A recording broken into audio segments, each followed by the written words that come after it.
naranasan ko kasi yung pagsubok ngayon, lumapit lang talaga ako sa Kanya. Kung wala siguro kami sa Panginoon, hindi ko makakaya yung pangyayari na binawi sa amin yung kaisa-isa naming anak na lalaki. Kaya nga po, etong aking mga panalangin na talaga na-exercise ko, nandun din na po yung victory.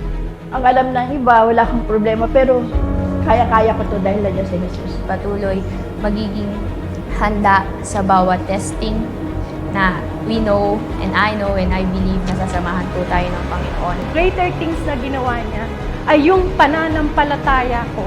Inaalaw niya ang pandemic, ang pagsubok dahil yung pananampalataya mo, patataasin ng Panginoon. Yun yung greater thing na ginawa niya, maging sa aming pamilya.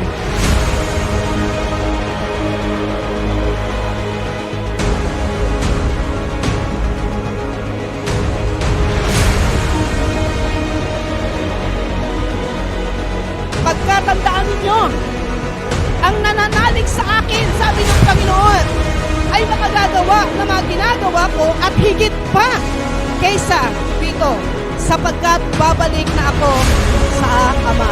Are you ready, church?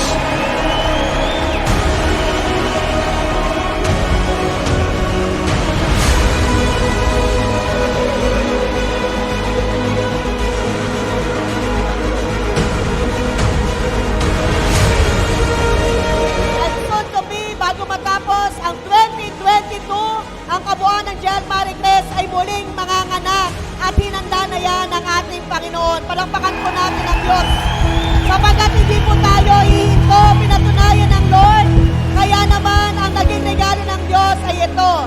Nang pumasok po ang 2022, inilagay ng Diyos sa puso ng leadership ang temang God's Greater Things.